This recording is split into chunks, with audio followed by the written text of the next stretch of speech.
Okay, now concentrate on our topic. Okay, Indian National Movement, Indigo Revolt, then Indian National Congress, ਉਸ ਤੋਂ ਬਾਅਦ ਸਵਦੇਸ਼ੀ ਬੰਗਾਲ ਦੀ ਵੰਡ ਕਦੋਂ ਹੋਈ 1905 ਦੇ ਵਿੱਚ।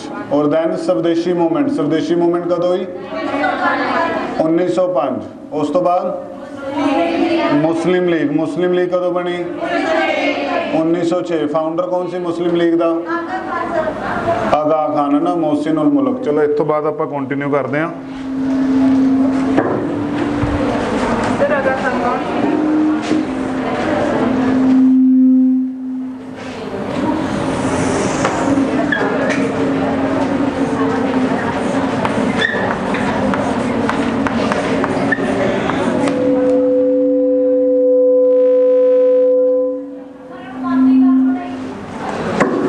ਪਿੱਛੇ ਸਟੂਡੈਂਟਸ ਨੂੰ ਆਵਾਜ਼ ਨਹੀਂ ਨਾ ਜਾਣੀ, ਤੁਸੀਂ ਤਾਂ ਅੱਗੇ ਸੀਟਾਂ ਮਾਰਨੀਆਂ, ਪਿੱਛੇ ਵੇਸਟ ਰਹਿਣਾ ਉਹਨਾਂ ਦਾ। ਓਕੇ, ਪਹਿਲਾਂ ਬੋਰਡ ਤੇ ਮੈਂ ਲਿਖ ਦੇਣਾ, ਉਸ ਤੋਂ ਬਾਅਦ ਉੱਥੇ ਖੜ ਕੇ ਐਕਸਪਲੇਨ ਕਰ ਦੂੰਗਾ, ਠੀਕ ਹੈ।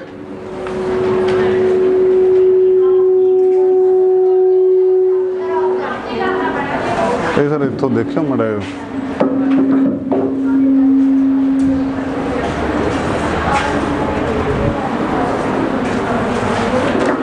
ਹੈਲੋ, ਹਾਂ ਹੁਣ ਠੀਕ ਹੈ।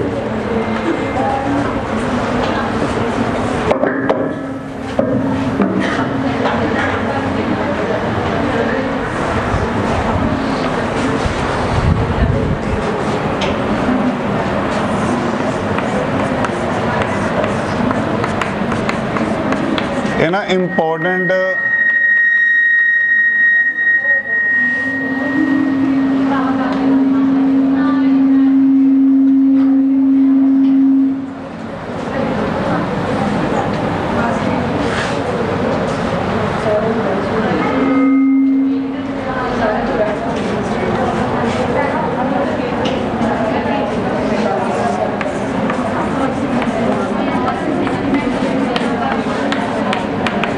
ਜਿਹੜੇ ਆਪਾਂ ਇਵੈਂਟ ਕਰ ਰਹੇ ਹਾਂ ਇਹ 1857 ਤੋਂ 1947 ਤੱਕ, ਠੀਕ ਹੈ। ਅੱਜ ਆਪਾਂ ਥੋੜੇ ਡਿਸਕਸ ਘੱਟ ਕਰਾਂਗੇ ਵਟ ਵਾਸ ਦਾ ਪਰਪਸ ਆਫ ਥੀਸ ਇਵੈਂਟਸ। ਪਹਿਲਾਂ ਇਹਨਾਂ ਦੀਆਂ ਸੀਕੁਐਂਸ ਪਲੱਸ ਡੇਟਸ ਯਾਦ ਕਰਾਂਗੇ ਵੀ ਕਿਹੜੇ ਸੰਨ ਦੇ ਵਿੱਚ ਕਿਹੜਾ ਇਵੈਂਟ ਹੋਇਆ, ਠੀਕ ਹੈ। ਕਈ ਵਾਰ ਜਿਹੜਾ ਸਿੰਪਲੀ ਕੁਐਸਚਨ ਆ ਉਹ ਆਂਦਾ ਮੁਸਲਿਮ ਲੀਗ ਕਦੋਂ ਬਣੀ, ਫਿਰ ਕੀ ਸੀ ਆਨਸਰ 1906। ਐਂਡ ਸੂਰਤ ਸਪਲਿਟ ਕਦੋਂ ਹੋਇਆ 1907, ਠੀਕ ਹੈ। ਇੱਦਾਂ ਆਪਾਂ ਪਹਿਲਾਂ ਇਹਨਾਂ ਦਾ ਸੀਕੁਐਂਸ ਬਣਾ ਲਈਏ ਇੱਕ।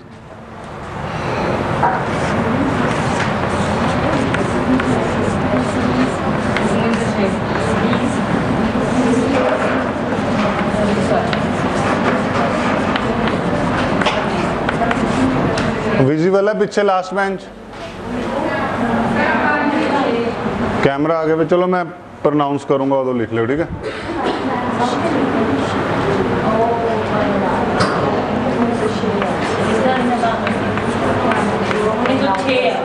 1906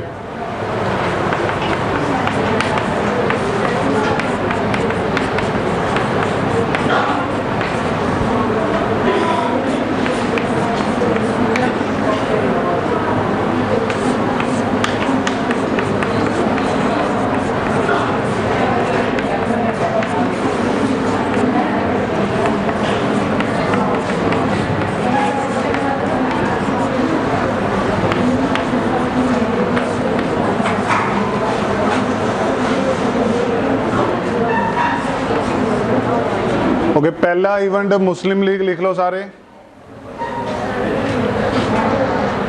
मुस्लिम लीग। ओके, फर्स्ट इवेंट है जो तुहाडा वो है मुस्लिम लीग। ओके, मुस्लिम लीग किहड़े साल दे विच होया 1906। एक बार डेट से याद करके इन्हां दियां फिर तुहानूं एक्सप्लेन करूंगा, ठीक है। मुस्लिम लीग 1906।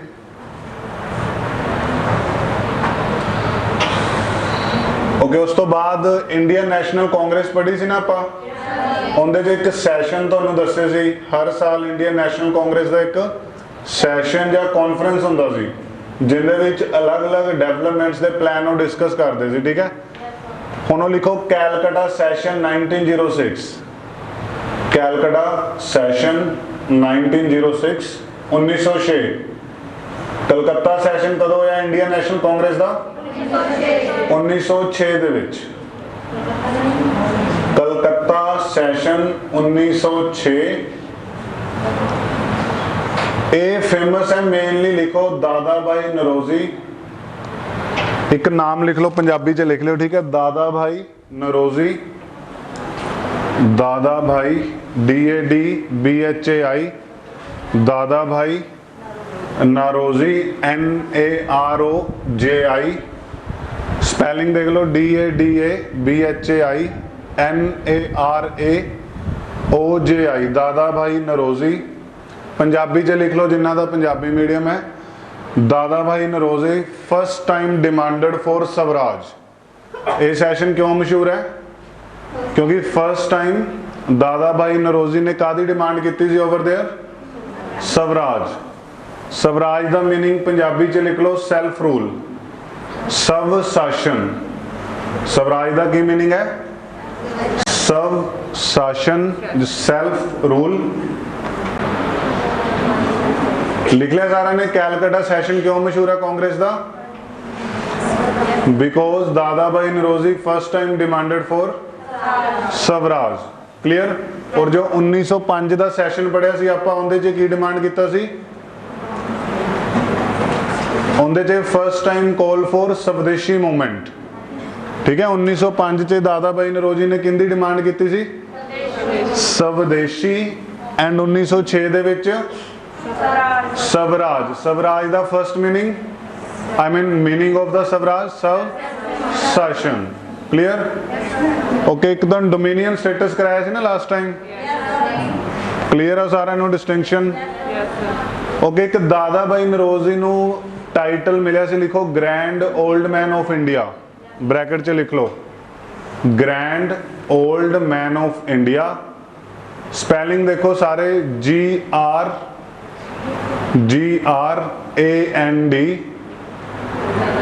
GRAND ग्रैंड ओल्ड की स्पेलिंग तुसी आपे पा लोगे OLD then man MAN grand old man of India केड़ा टाइटल मिला सी दादा भाई नरोजी नू old man of India clear सारे नू क्योंकि जो इन्हों की कौन साइंस सी ना चेतना कह देंगे है ना वो बहुत ज़्यादा वास्ट सी ते ये पायोनीर मन्ने जाते हैं मतलब इंडियन नैशनल मूवमेंट दे फिर इन्हों की टाइटल मिले grand old man of India उस तो बाद लिखो सूरत स्प्लिट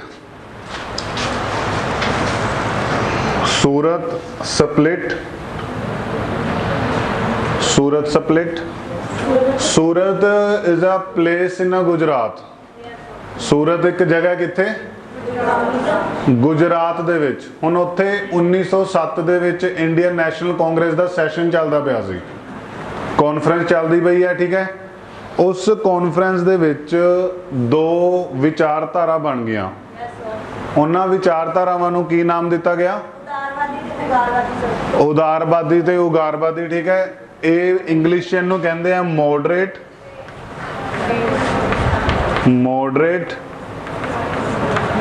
एंड एक्सट्रीमिस्ट ठीक है सूरत सैशन क्यों मशहूर है क्योंकि सूरत सैशन दे विच जो इंडियन नैशनल कांग्रेस है वो किन्ने पार्ट्स दे विच डिवाइड होगी दो पार्ट्स केड़े parts moderate and extremist clear है ना सारे नूं 1907 केड़ा सैशन सी सूरत सैशन सूरत सैशन ठीक है जेड़े एक्सट्रीम वाले बंदे सी उगारबाद ठीक है उन्हां दा जेड़ा मेन लीडर सी वो लिखो लाल जेड़ी एक्सट्रीमिस्ट लिखे ना आपां वो देखो एक्सट्रीमिस्ट उगारबाद ठीक है पंजाबी च इन्हां नूं कहंदे आ एक ते उदारवादी और सैकेंड उगारवादी जिन्हां दे व्यूज काफ़ी एक्सट्रीम होंदे आ भी आपां किसी ना किसी तरह चाहे जो मर्जी तरीका भी आपका काम कढ़ाना है क्लियर और जेडे उदारवादी होंदे आ की है संविधान दे विच जा धरने वगैरह दे के अपना प्रोटेस्ट करते हैं क्लियर और जेडे गिरा तो नहीं कोई?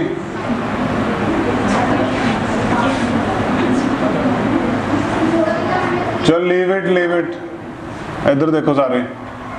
ओके एक्सट्रीमिस्ट जेड़े हैगे आ वो की है टैरराइज या उग्रवाद सुभाव दे हुंदे आ और अपनी एक्टिविटीज़ करन लई किसी भी हद तक जा सकते हैं, ठीक है, चाहे वो वायलेंट ही क्रिएट कर दिया होन। ओके एक्सट्रीमिस्ट दे लीडर लिखो केड़े केड़े है। एक्सट्रीमिस्ट दे लीडर लाल बाल पाल, लाल बाल पाल तिकड़ी हुंदी सी उस टाइम, लाल बाल पाल, ठीक है। लाला लाजपत राय, फुल फॉर्म लिख लो इन्हां दी, लाला लाजपत राय। एक्सट्रीमिस्ट नू कौन रिप्रेजेंट करता सी? लाल बाल पाल, लाला लाजपत राय, विपिन चंद्र पाल, विपिन चंद्र पाल, दूजा नाम है विपिन चंद्र पाल, ये वैस्ट बंगाल का हुंदा सी, ठीक है। उस तो बाद तीजा हुंदा सी बाल गंगाधर तिलक, बाल गंगाधर तिलक ये महाराष्ट्र तो, बाल गंगाधर तिलक ये कित्थों सी? महाराष्ट्र। एंड जो मॉडरेट नू रिप्रेजेंट करता सी वो लिखो कौन सी? गोपाल कृष्ण गोखले। मॉडरेट नू उदारवाद वाले नू कौन रिप्रेजेंट करता सी? गोपाल कृष्ण गोखले, ठीक है। जे मैं तुहानू सवाल पूछा गोपाल कृष्ण गोखले ये पहला भी पढ़िया आपा नाम, पंजाब। लाला लाजपत राय का पता ही है ऑब्वियसली, वी आर पंजाबी है ना, तो he was also from Punjab. Is that clear? Okay हुण मैं सवाल पूछा एक्सट्रीम दल सी जेड़ा गरम दल, गरम दल दे लीडर केड़े केड़े सी? की आंसर होगा? लाल बाल पाल। क्लियर सारे नू? ओके उस तो बाद जे मैं तुहानू पूछा उदारवाद दे लीडर कौन सी या नरम दल दे लीडर कौन सी? गोपाल कृष्ण गोखले। ओके उस तो बाद लिखो इंडियन वो लिखे ना Morley Minto reforms, left side देखो Morley Minto reform, Morley Minto reform. उधर लेफ्ट साइड देखो सारे बोर्ड पे Morley Minto reform, Morley Minto reform. हुण देखो एक ना ब्रिटिशर्स ने कंसैप्ट डिवेलप कर लिया भी इंग्लैंड दी रानी ने की है रूल करना किस ते? इंडिया पे। पर इंग्लैंड दी रानी आप नहीं इंडिया आके कुर्सी ते बैठना चाहती सी। वो की चाहती सी कि जेडे रूल इंग्लैंड दे विच बन जान वही इंडिया दे विच इंप्लीमेंट हो जान, लागू हो जान। फिर इस चीज़ नूं देखदे होए उन्हें दो पोस्टां क्रिएट कीतियां। फर्स्ट लिखो secretary of state, left side लिख लो queen, left side queen of England, queen of England, ठीक है। इंग्लैंड तो ऑर्डर किया किन्ने? Queen of England. इंग्लैंड दी रानी ने ऑर्डर किया इंग्लैंड तो बह के for the rule making process in India. उस तो बाद जिहड़ा ऑर्डर है वो इंग्लैंड तो अगे लैके जांदा secretary of state, secretary of state. England दी रानी दे जेड़े ऑर्डर पास किते उन्हां नूं इंडिया च कौन लैके आउंदा सी? Secretary of state. Is that clear? पहले नंबर ते इंग्लैंड दी रानी, फिर उनके जो ऑर्डर है उन्होंने कौन लैके जाता सी? Secretary of state. तीजे नंबर ते लिखो वाइस रॉय, तीजे नंबर ते वाइस रॉय। तीजे नंबर ते केड़ी पोस्ट आ गई? Vice Roy, VICEROY। हुण देखो इंग्लैंड दी रानी ते वाइस राय दे विच कड़ी केड़ी सी मेन? Secretary of state. हुण जिहड़ा मोरले है वो सी उस टाइम सैकटरी ऑफ स्टेट और मिंटो सी वाइस रॉय। क्लियर है ना? एक्ट पढ़ रहे हैं ना आप 1909 वाला, उनदे विच जो मोरले नाम लिखे वो कौन सी? Secretary of state and Minto viceroy of India. Clear. ਜਾਂ ਤੇ ਇਹਨੂੰ ਨਾਮ ਦੇ ਦਿੰਦੇ ਨੇ ਮੋਰਲੇ ਮਿੰਟੋ ਰਿਫਾਰਮ, ਜਾਂ ਫਿਰ ਲਿਖੋ ਇੰਡੀਅਨ ਕਾਉਂਸਲ ਐਕਟ। ਜਾਂ ਕੀ ਨਾਮ ਦਿੰਦੇ ਆ? Indian council act, Indian council act. ठीक है, एक जस्ट एग्जाम्पल लैने इस एक्ट की आप। ये एक्ट क्यों इंपॉर्टेंट है? इस act they which first time जिहड़े मुसलमान सी ना उन्हां लई सैपरेट इलैक्टोरेट, मतलब जिवें एक क्लास है इच अद्धे हिंदू बैठे अद्धे मुस्लिम, ठीक है, अगे लीडर हिंदू भी हो सकता है, तुहाडा सिख भी हो सकता है, जां मुस्लिम भी। पर इस एक्ट दे विच उन्हां ने की पास किया भी जिहड़े एरिए दे विच मुसलमान आ उत्थे कैंडीडेट भी कौन होणगे? मुसलमान। फिर इहदे नाल की है? वंड हुंदी पई सी किहदे विच? हिंदू एंड मुसलमानां दे विच। तां ये एक्ट की अपने लिए इंपॉर्टेंट है। हुण क्वेश्चन आ गया, सैपरेट इलैक्टोरल जो मुस्लिम है वो फर्स्ट टाइम जिहड़ा पॉइंट है किहड़े एक्ट दे अंडर आया? की आंसर होगा तुहाडा? मॉरले मिंटो रिफॉर्म और इंडियन काउंसल एक्ट। क्लीयर है सारे नू? डिस्क्राइब अगे करूंगा, ठीक है। एक बार पहला आप डेट से याद कर लिए, इन्हां दी एंड इवेंट्स का सीक्वेंस बना लिए। ओके, नैक्सट लिखो अनलमेंट ऑफ बंगाल। अनलमेंट का मतलब होता है cancel. Cancel, ANNULMENT, annulment of Bengal. वंड कदों हुई सी? 1905। फिर लोकां दे विद्रोह नूं देखदे होए, लोकां दे विद्रोह नूं देखदे होए 1911 दे विच की हो गया? पार्टीशन ऑफ बंगाल कैंसल हो गया। क्लियर। हुण जे मैं सवाल पूछा पार्टीशन ऑफ बंगाल होया कदों, की आंसर होगा तुहाडा? 1905। कैंसल कदों होया? 11। एक चीज़ होर लिखो 1911 च, 1911 तक अपनी जिहड़ी कैपीटल सी वो सी कैलकटा। 1911 तक अपनी जिहड़ी कैपीटल सी तो दैट वाज कैलकटा। फिर 1911 तो अपनी कैपीटल कैलकटा तो दिल्ली बनी। ठीक है। मैं क्वेश्चन पूछा इंडिया की कैपीटल कैलकटा तो दिल्ली कदों बनी? की आंसर होगा तुहाडा? 1911। क्लियर। ये कहते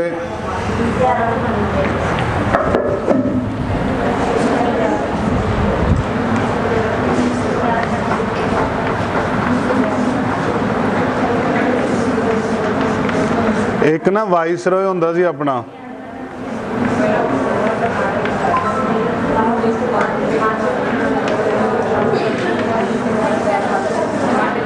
हुण मैं तुहानूं पूछा 1911 दे विच जदों कैलकटा तो दिल्ली कैपीटल बनी उस टाइम वाइसरॉय कौन सी इंडिया का? तो तुहाडा आंसर होगा लॉर्ड हार्डिनेज। लॉर्ड हार्डिनेज 2। लॉर्ड हार्डिनेज 2। स्पेलिंग लिखो LORD, लॉर्ड हार्डिनेज HA। स्पेलिंग सुन लो जिन्होंने नहीं विजिबल, HARDINAGE,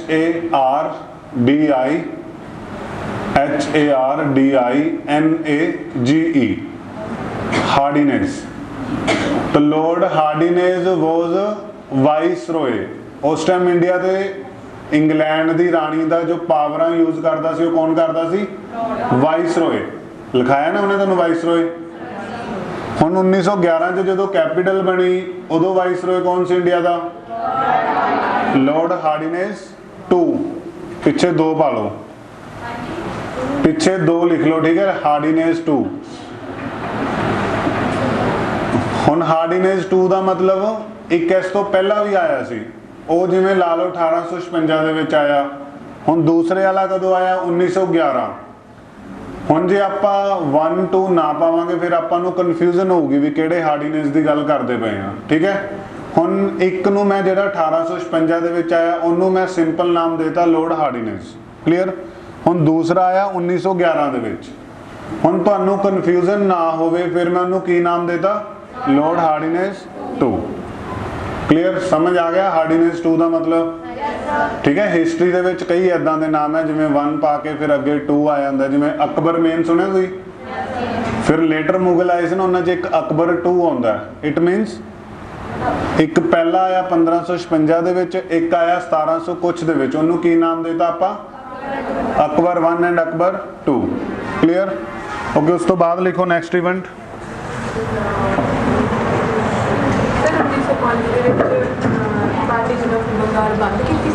होया सी, हाँ स्टार्ट 11 च कैंसल हो गया। ਹੁਣ देखो 11 तक लोगों ने रिवोल्ट करती सी भी we will not accept partition of Bengal.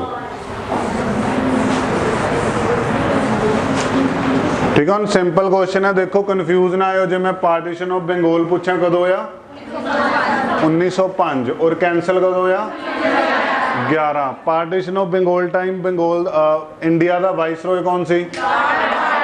Lord 1905 ਦੇ ਵਿੱਚ। ਹੁਣ ਰੱਟਾ ਨਾ ਲਾਇਆ ਕਰੋ, ਸਪੀਡ ਚੱਕ ਦਿੰਦੇ ਹੋ। 1905 ਦੇ ਵਿੱਚ ਤੁਹਾਨੂੰ ਕੌਣ ਲਿਖਾਇਆ ਸੀ ਮੈਂ? ਲॉर्ड ਕਰਜ਼ਨ। 1911 ਦੇ ਵਿੱਚ ਕੌਣ ਹੈ? ਹਾਰਡੀਨੇਸ 2। ਠੀਕ ਹੈ, ਮਾੜਾ ਕੁਐਸਚਨ ਪੜਨਾ ਕਿਤੇ ਉੱਤੇ ਉਦਾਂ ਹੀ ਸਪੀਡ ਚੱਕ ਦੋ ਨਾ, ਮੁੜ ਕੇ ਉਹ ਟਿਕ ਹੋ ਜੇ ਨਾ ਸ਼ੀਟ, ਫਿਰ ਉਹ ਓਮਿਟ ਵੀ ਨਹੀਂ ਕਰ ਸਕਦੇ ਆਪਾਂ। ਠੀਕ ਹੈ, ਜਦੋਂ ਆਨਸਰ ਭਰਨੇ ਆ ਪਹਿਲਾਂ ਪੈਨਸਲ ਨਾਲ ਥੋੜਾ ਥੋੜਾ ਟਿਕ ਕਰਨਾ, क्योंकि कई बार मौके पर कुछ होर याद होंगे, बाद च आपां नूं सही आंसर याद आ जाता। जिवें उन्होंने ना 1905 च तुसीं हार्डीनेस नूं बनाता एंड 1911 च करजन है ना।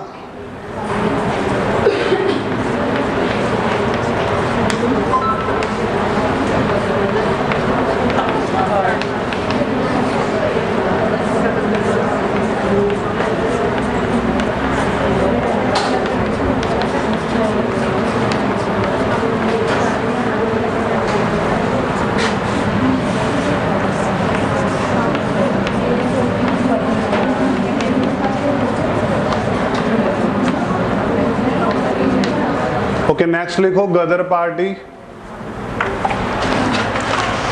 नेक्स्ट मूवमेंट केड़ी हुंदी है?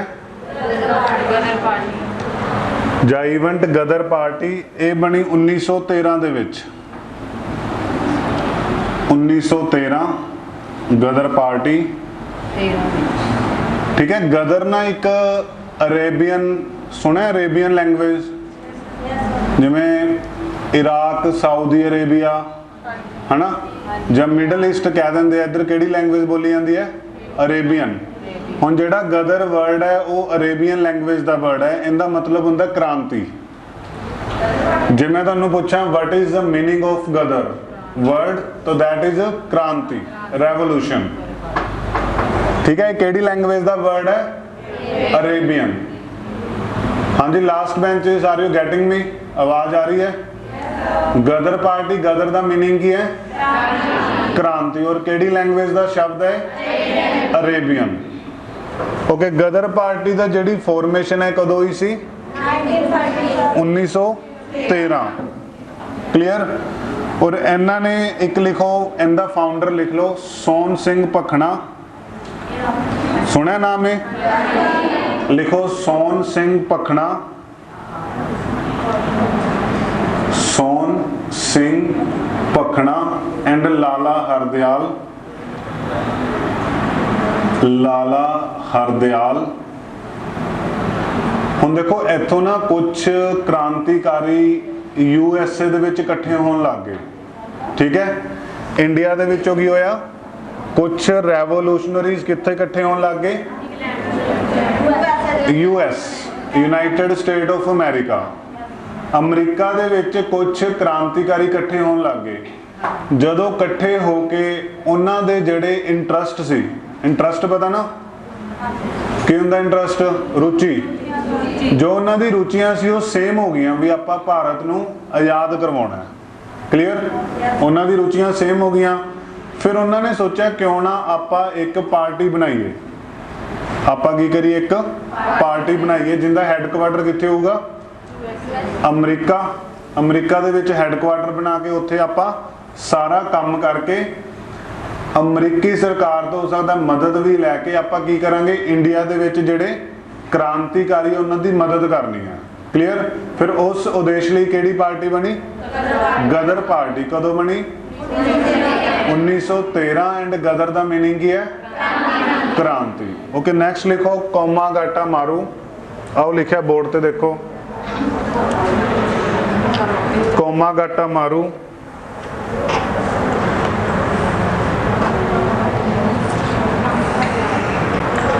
कोमागाटा मारू इंसीडेंट ਜਾਂ ਫਿਰ ਇਹਨੂੰ ਕਹਿੰਦੇ ਆ ਬਜਬਜ ਰਾਇਟਸ। ਬਜਬਜ ਰਾਇਟਸ कोमागाटा मारू और बजबज रायट्स। ਹੁਣ ਇੱਕ ਬਾਬਾ ਗੁਰਦਿੱਤ ਸਿੰਘ ਨਾਮ ਦਾ ਪਰਸਨ ਸੀ, ਸੁਣਿਆ ਨਾਮ ਪਹਿਲਾਂ? ਉਹਨਾਂ ਨੇ ਕੀ ਕੀਤਾ, ਮਤਲਬ ਥੋੜੀ ਸਟਰੈਂਥ ਸਿੱਖਾਂ ਦੀ, ਮੁਸਲਿਮਸ ਦੀ ਐਂਡ ਹਿੰਦੂਸ, ਉਹਨਾਂ ਨੂੰ ਯੂਨਾਈਟ ਕਰ ਲਿਆ ਵੀ ਆਪਾਂ ਕੈਨੇਡਾ ਜਾ ਕੇ ਕੰਮ ਸ਼ੁਰੂ ਕਰਦੇ ਹਾਂ। ਠੀਕ ਹੈ, ਉਹਨਾਂ ਟਾਈਮਾਂ ਦੇ ਵਿੱਚ ਜਿਹੜਾ ਕੈਨੇਡਾ ਤੇ ਰੂਲ ਸੀ ਉਹ ਕਿਹੜੀ ਸਰਕਾਰ ਦਾ ਸੀ? ਬ੍ਰਿਟਿਸ਼ ਇੰਡੀਆ ਤੇ ਵੀ ਰੂਲ ਕਰੀ ਜਾਂਦਾ ਸੀ, ਸੈਕਿੰਡ ਕੈਨੇਡਾ ਦਾ ਵੀ। ਹੁਣ ਬਾਬਾ ਗੁਰਦਿੱਤ ਸਿੰਘ ਨੇ ਸੋਚਿਆ ਵੀ ਕੋਈ ਵਧੀਆ ਰੁਜ਼ਗਾਰ ਦੀ ਓਪਰਚੁਨਿਟੀ ਲਈ ਉਹਨਾਂ ਨੇ ਇੱਕ ਜਾਪਾਨ ਦਾ ਸਮੁੰਦਰੀ ਜਹਾਜ਼ ਸੀ ਜਿਹਦਾ ਨਾਮ ਕੀ ਸੀ? ਕਾਮਾਗਾਟਾ ਮਾਰੂ। ਕਲੀਅਰ? ਇਸ ਜਹਾਜ਼ ਨੂੰ ਹਾਇਰ ਕਰ ਲਿਆ, ਹਾਇਰ ਕਰਕੇ ਬੰਦੇ ਲੋਡ ਕੀਤੇ ਔਰ ਉਹਨਾਂ ਨੂੰ ਲੈ ਗਏ ਉਹ ਕੈਨੇਡਾ। ਹੁਣ ਕੈਨੇਡਾ ਦੇ ਵਿੱਚ ਉਸ ਟਾਈਮ ਕਿਹੜੀ ਸਰਕਾਰ ਸੀ? ਬ੍ਰਿਟਿਸ਼। ਉਹਨਾਂ ਨੇ ਕੀ ਕੀਤਾ, ਜਿੱਦਾਂ ਹੀ ਇਹ ਵੈਨਕੂਵਰ ਪਹੁੰਚੇ ਇਸ ਜਹਾਜ਼ ਦੇ ਬੰਦਿਆਂ ਨੂੰ ਉਤਰਨ ਤੋਂ ਮਨਾ ਕਰਤਾ ਵੀ ਕਹਿੰਦੇ ਤੁਸੀਂ ਇੱਥੇ ਨਹੀਂ ਉਤਰ ਸਕਦੇ, ਵਾਪਸ ਆਪਣੇ ਦੇਸ਼ ਜਾਓ। ਕਲੀਅਰ? ਕਿਉਂਕਿ ਉਹਨਾਂ ਨੂੰ ਲੱਗਿਆ ਵੀ ਕਿਤੇ ਕੋਈ ਕ੍ਰਾਂਤੀ ਵਗੈਰਾ ਨਾ ਕਰ ਦੇਣ ਜਾਂ ਕੋਈ ਹੋਰ ਸਟੈਪ ਨਾ ਲੈ ਲੈਣ। ਇਹਨਾਂ ਚੀਜ਼ਾਂ ਨੂੰ ਦੇਖਦੇ ਉਹਨਾਂ ਨੇ ਕੀ ਕੀਤਾ, ਉਸ ਜਹਾਜ਼ ਨੂੰ ਵਾਪਸ ਕਰਤਾ। ਹੁਣ ਇਹ ਜਹਾਜ਼ ਜਦੋਂ ਵਾਪਸ ਆਇਆ, ਬੰਗਾਲ ਦੇ ਵਿੱਚ ਇੱਕ ਜਗ੍ਹਾ ਹੈ ਬਜਬਜ पोर्ट, पता है? पोर्ट बंदरगाह पोर्ट होंदा जिथे समुद्री जहाज शरण लेंदे आ, उन्होंने की कहते हैं पोर्ट। हुण बंगाल दे विच एक पोर्ट सी केड़ा? बजबज। बंगाल दे विच केड़ा पोर्ट सी? बजबज पोर्ट। उस पोर्ट ते जिद्दां ही उस जहाज तो बंदे उतरन लगे, अंग्रेज़ां ने उन्हां ते फायरिंग करती एंड अप्रोक्सीमेट 6 ਤੋਂ 9 ਬੰਦੇ मारे गए। फिर उस ईवेंट ਨੂੰ हिस्टरी ਦੇ ਵਿੱਚ ਕੀ ਨਾਂ ਦਿੱਤਾ ਗਿਆ? ਮਾਰੂ इंसीडेंट ਜਾਂ फिर ਦੋਨੇ सेम ਚੀਜ਼ਾਂ। ਹੁਣ ਜਿਵੇਂ ਦੇਖੋ ਕੰਪੀਟੀਸ਼ਨ ਜ਼ਿਆਦਾ ਹੈ, ਮੈਂ ਸੋਚਿਆ ਕਿਉਂ ਨਾ ਮੈਂ सेम ਚੀਜ਼ ਨੂੰ ਥੋੜਾ ਟਫ ਕਰਕੇ ਪੁੱਛ ਲਾਂ। ਮੈਂ ਪੁੱਛ ਲਾਂ ਬਜਬਜ ਰਾਈਟਸ ਕਦੋਂ ਹੋਏ? ਇਹ ਹੋਏ 1914। ਕਲੀਅਰ? 1914 ਬਜਬਜ ਰਾਈਟਸ ਕਦੋਂ ਹੋਏ? 1914 ਦੇ ਵਿੱਚ। ਜਾਂ ਫਿਰ ਇਹਨਾਂ ਨੂੰ ਕੀ ਕਹਿੰਦੇ ਨੇ? ਕੋਮਾਗਾਟਾ ਮਾਰੂ ਇਨਸੀਡੈਂਟ। ਕਲੀਅਰ? ਕੋਮਾਗਾਟਾ ਮਾਰੂ ਮੇ ਵੀ ਤੁਸੀਂ ਦੱਸ ਸਕਦੇ ਸੀ, ਪਰ ਬਜਬਜ ਦਾ ਜਿਹੜਾ ਕਨਸੈਪਟ ਆ ਤੁਹਾਨੂੰ ਨਹੀਂ ਪਤਾ ਸੀ। ਉਹ ਬਜਬਜ ਕੀ ਸੀ? ਇੱਕ ਪੋਰਟ, ਬੰਦਰਗਾਹ, ਔਰ ਉੱਥੇ ਇਹ ਜਹਾਜ਼ ਦੇ ਜਿਹੜੇ ਬੰਦੇ ਸਵਾਰ ਸੀ ਉਤਰਨ ਲੱਗੇ, ਅੰਗਰੇਜ਼ਾਂ ਨੇ ਉਹਨਾਂ ਤੇ ਕੀ ਕਰਤੀ? ਫਾਇਰਿੰਗ। ਕਲੀਅਰ? ਓਕੇ ਨੈਕਸਟ ਇੱਕ ਮੇਨ ਪਰਸਨ ਇਹਦਾ ਬਾਬਾ ਗੁਰਦਿੱਤ ਸਿੰਘ। ठीक है, जहाज किन्ने लीड किया? बाबा गुरदित सिंह ने।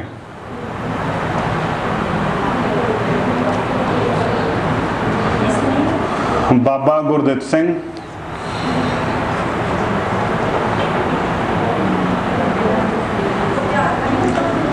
जहाज का नाम की सी? कोमागाटा मारू। केड़ी कंट्री तो सी? जापान तो। क्लीयर है इन्ना सारे नू? ओके उस तो बाद एक फर्स्ट वर्ल्ड वॉर लिख लो, कई बार क्वेश्चन आ जाता है, मतलब सेम जा इवेंट ही है। ठीक है, फर्स्ट वर्ल्ड वॉर। हाँ जी, पहला विश्व युद्ध।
फस्ट वर्ल्ड वॉर लिखो। फस्ट वर्ल्ड वॉर सुनिया सारे ने, दो युद्ध होए है मेन, एक पहला ते दूसरा। पहला विश्व युद्ध होया 1914 तो 1918, 1914 तो 1918।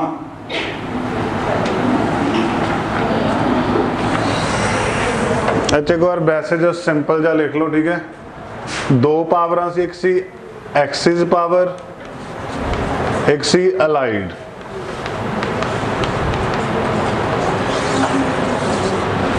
एक्सिस पावर वाल सी जर्मनी, एक्सिस पावर वाल सी जर्मनी, ऑस्ट्रिया,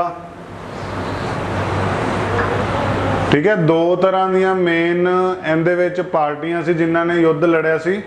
एक नूं की कहंदे आ एक्सिस पावर, दूसरे नूं अलाइड। एक्सिस पावर दे विच जिहड़ी कंट्री सी वो मेन कौन सी? जर्मनी प्लस ऑस्ट्रिया, आस्ट्रेलिया नहीं ऑस्ट्रिया, ऑस्ट्रिया ये यूरोपियन कंट्री है ऑस्ट्रिया, ठीक है। दूसरे पासे लिखो एलाइड। एलाइड दे विच इंग्लैंड, फ्रांस, इंग्लैंड, फ्रांस, ठीक है। होर अगे इन्हां दे पार्टनर हैगे सी वड्डे मेन कंट्रियां जिन्हां करके वर्ल्ड वॉर शुरू हुई। लिख लिया सारे ने? ओके। उस तो बाद लिखो गांधी जी रिटर्न। गांधी जी रिटर्न कित्थों आए सी गांधी जी वापस? साउथ अफ्रीका, ठीक है। उत्थे वकालत करन चले गए सी। फिर उन्होंने एंटी अपार्टहेड, उन्हां टाइमां 'च ना साउथ अफ्रीका 'च कालियां ते गोरियां दे विच भेदभाव किया जाता सी। फिर रेशियलिज्म, रेशियलिज्म कहंदे, ठीक है इंग्लिश दे विच इहनूं, जो नस्लवाद हुंदा ना उहनूं की कहंदे इंग्लिश दे विच? रेशियलिज्म। रेशियलिज्म दे अगेंस्ट साउथ अफ्रीका 'च गांधी जी ने मूवमेंट शुरू की सी, ठीक है। भी उन्हां टाइमां दे विच की हुंदा सी, जिहड़ी ट्रेन दे विच अंग्रेज बह जांदे सी उहदे विच कोई नॉन वाइट, अंग्रेज तुसीं देखिया प्योर वाइट हुंदे आ, नॉन वाइट वो सारिਆਂ ਨੂੰ कंसीडर करते सी, इंडियंस ਨੂੰ भी, अफ्रीकनस ਨੂੰ भी। फिर उन्हां ट्रेनां दे विच की है, जिहड़े डब्बे 'च अंग्रेज बह गए उत्ते कोई भी नॉन वाइट बैठ नहीं सकता सी। क्लीयर है सारिਆਂ ਨੂੰ? रेशियलिज्म हुंदा भेदभाव, जिवें अपनी इंडियन सोसाइटी दे विच कास्टिज्म है, कास्ट बेस्ड की है भेदभाव है, उस तरह बाहरली अफ्रीका जां अमेरिका दे विच की चलदा है? ब्लैक एंड वाइट, गोरियां दे रंग के आधार पर गोरियां दे कालियां विच हमेशा डिस्क्रिमिनेशन चलता है, लड़ाइयां होंदियां रहिंदियां। क्लीयर? एक ना मार्टिन ल्यूथर करके सी बंदा, जिन्हें यूएसए दे विच बस दे विच जा रहे सी, एक लेडीज़ नूं सीट नहीं दित्ती गोरियां ने, ब्लैक लेडीज़ नूं सीट नहीं दित्ती। फिर उत्थों एक नस्लवाद ते मूवमेंट शुरू हो गई। उस मूवमेंट नूं शुरू किया सी मार्टिन ल्यूथर, ठीक है। लिखो ना एक बार जस्ट सुन लो, मार्टिन ल्यूथर। उस तरह गांधी जी ने किहड़ी मूवमेंट शुरू की सी उत्थे? एंटी अपार्टहेड। उत्थों फेमस हो गए, ये जो सुनने वाली गल है, ठीक है। उत्थों गांधी जी की हो गए? फेमस हो गए, ठीक है। फेमस होने तो बाद फिर 1915 च उन्होंने डिसाइड किया क्यों ना मैं अपनी कंट्री नूं आज़ाद कराउण लई कोशिश करा। फिर लिखो गांधी जी रिटर्न। गांधी जी रिटर्न इन, गांधी जी वापस आए 1915 विच। 1915 दे विच, ठीक है। 1915 दे विच वापस आए कित्थों? South Africa. फिर आके ना उन्होंने तीन ग्रह मेन, वो तुहानूं बाद च करोना ईयर के हिसाब नाल तीन उन्होंने मूवमेंट शुरू कीतियां सी। जिद्दां ही वो इंडिया दे विच आए, इंडिया दे विच आए ना उस टाइम मुहम्मद अली जिन्ना, जो मोतीलाल नेहरू, जवाहरलाल नेहरू, है ना, ਇਹੋ ਜਿਹੇ ਬੰਦੇ काफ़ी प्रसिद्ध सी। उन्होंने कोशिश की क्यों ना गांधी जी नूं आपदे नाल लाया जाए, पर गांधी जी ने डिमांड की कि सब तो पहला मैं इंडिया नूं ग्राउंड लैवल ते देखना चाहुंदा, क्योंकि जदों ये मिलन जाते सी ना सूट बूट पा के जाते सी। फिर वो कहते सूट बूट वाला साडा रियल इंडिया नहीं, रियल इंडिया कित्थे आ? पिंडां दे विच। फिर 2-3 साल उन्होंने पहला पिंडां 'ਚ लाए, उस तो बाद उन्होंने उन्होंने वैलफेयर लिए काम शुरू करता। क्लीयर। उस तो बाद लिखो home rule movement. Home rule movement, home rule movement 1916, home rule movement. ठीक है। होम रूल का भी सेम मीनिंग हो गया कि सैल्फ रूल। इहदे च 2 नाम लिखो जिहड़े मेन है। एक तो लिखो एनी बेसेंट, स्पेलिंग लिखो AESANT, Besant, ANNIEBESANT, any Besant. Annie Besant ना तुहानूं दस्सिया सी ना, एक फर्स्ट वीमन सी जिहड़ी प्रेजिडेंट बनी सी। एनी बेसेंट ब्रैकेट च लिख लो आयरलैंड दी सी। आयरलैंड दी, सुनी आयरलैंड कंट्री? आयरलैंड तो कौन सी ladies? Annie Besant. Annie Besant ने आयरलैंड दे विच भी अंदोलन किया सी। किन्ना खिलाफ? ब्रिटिशर्स खिलाफ। क्लीयर। फिर उन्हें आके इंडियंस की सपोर्ट लई इंडिया दे विच भी किहड़ा अंदोलन शुरू करता? Home rule movement. Clear. Home rule movement दे विच इहनूं साथ मिलिया बाल गंगाधर तिलक। किंदा साथ मिलिया? बाल गंगाधर तिलक। हुण देखो, एक तो मिंटो मोरले रिफॉर्म पढ़िया सी, उहदे विच की है हिंदू मुस्लिम्स नूं वंड ते आधारित सी। सैकेंड ब्रिटिश कम्मां दे विच इंडियंस की रिप्रजेंटेशन वधाउण लई किहड़ी मूवमेंट शुरू हुई? Home rule movement. ब्रैकेट च लिख लो 1916। किन्ने शुरू की? Annie Besant.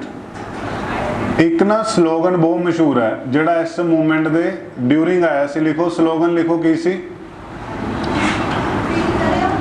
एक स्लोगन SLOGAN। स्लोगन की हुंदा पंजाबी च? नारा।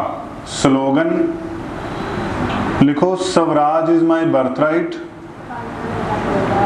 स्वराज हुंदा सैल्फ रूल। सैल्फ रूल की है? मेरा जन्म सिद्ध अधिकार। Swaraj is my birthright. Swaraj is my birthright and I shall have it. Swaraj is my birthright and I shall have it. और मेरे को किसी भी कीमत पे होना चाहिए। ठीक है। की सी slogan? Swaraj is my birthright and I shall have it. एक क्वेश्चन आ जाता है, swaraj is my birthright and I shall have it केड़े देश भगत ने स्लोगन दिता है? लिखो बाल गंगाधर तिलक। बाल गंगाधर तिलक। बाल गंगाधर तिलक। ठीक है। बाल गंगाधर तिलक ने केड़ा इवेंट दिता? Swaraj is my birthright and I shall have it. केड़े अंदोलन के दौरान? Home rule. Home rule movement कदों हुई? 1916। नेक्स्ट लिखो Lucknow pact. Lucknow pact. Lucknow pact वो लिखा हो, देखो लेफ्ट साइड।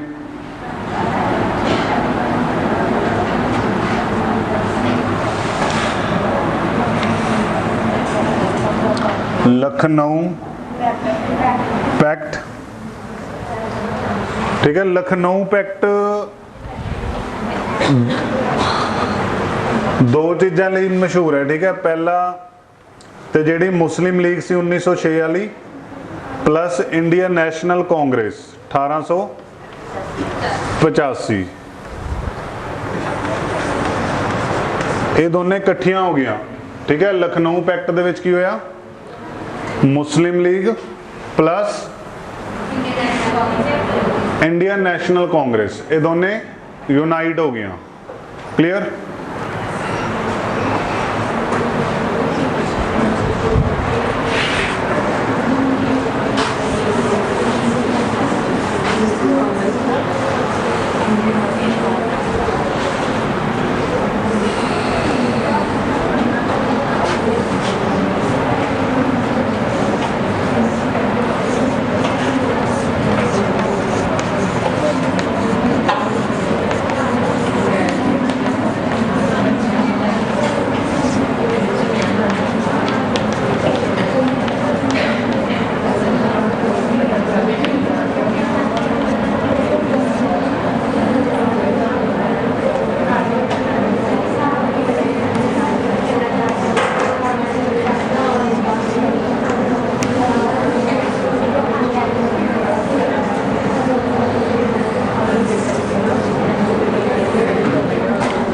ओके इस मूवमेंट दे विच जो प्रेजिडेंट सी लखनऊ पैक्ट दे विच जो प्रेजिडेंट सी उनका नाम सी अंबिका। लखनऊ पैक्ट दे विच जो प्रेजिडेंट सी उनका नाम की सी अंबिका। अंबिका AMBIKA अंबिका। अगे एक स्पैलिंग लिखियो MAJUM। अंबिका तो बाद उनका सरनेम लिखियो MAJUM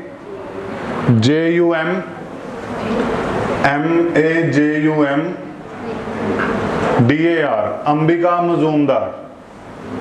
अंबिका मजूमदार ब्रैकेट च पा लो नरमदल। केड़ी पार्टी तो सी नरमदल मॉडरेट। अंबिका मजूमदार दी जिहड़ी विचारधारा सी केड़ी पार्टी वाली सी moderate. Clear.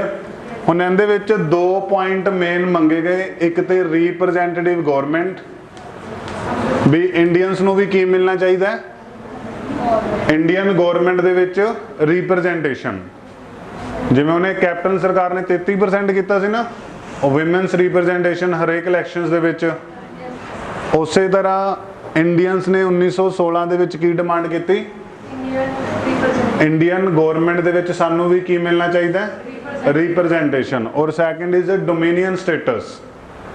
Second dominion status. Dominion status simple words दे विच हुंदा है जो हैड ऑफ द स्टेट है। दो तरह के मुखी होंगे, एक होंदा गवर्नमेंट का मुखी, एक राज का मुखी। असल पावर किंदे कोल हुंदी है गवर्नमेंट के मुखी कोल ना 5 सालों लई। हुण ओह कहंदे जिहड़ी कंट्री की मुखी है इंग्लैंड की राणी नूं बना दो और जिहड़ी गवर्नमेंट का मुखी है किसी इंडियन नूं। एट प्रेजेंट डोमिनियन स्टेटस का मतलब की होंदा किसी भी कंट्री की जिहड़ी हैड होगी वह कौन होगी इंग्लैंड की राणी और जिहड़ा हैड ऑफ द गवर्नमेंट होगा उत्थों दा लोकल। क्लीयर। जिमें कंट्री ला लो ना अपने वाली इंडिया दैट इज।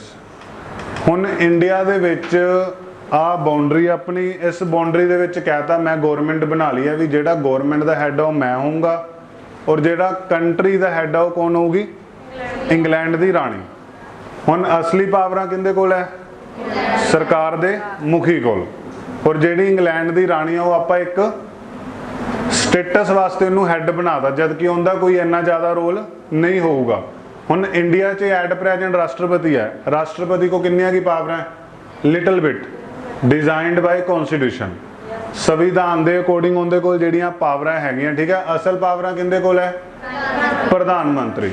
हुण असीं अपना राष्ट्रपति भी चुन सकते हैं ते प्रधानमंत्री because we have complete independence. अपने कोल की है पूरी आज़ादी है ठीक है।